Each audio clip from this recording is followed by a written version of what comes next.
for those that have always thought about doing a TED Talk or wanting to, explore that. I mean, I've always played around with it in the back of my head, but, the actual steps and tips and, if you would break down some tips and techniques for someone, wanting to get their story on a TED Talk, what advice would you give them? Great. So I love that question. I can really help demystify the process, and I can also share some of the mistakes that I made, and hopefully others can learn from that.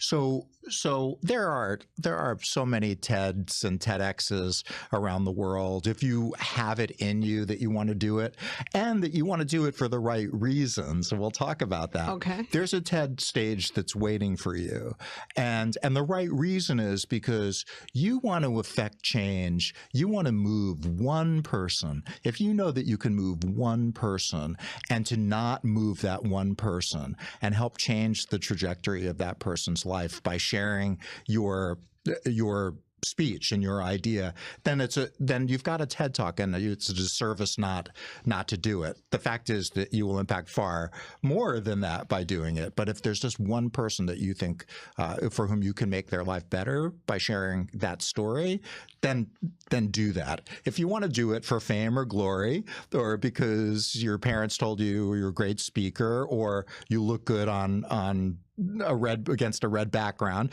that's not the reason to do it. It's not about getting out there to sell a book or a product or a service.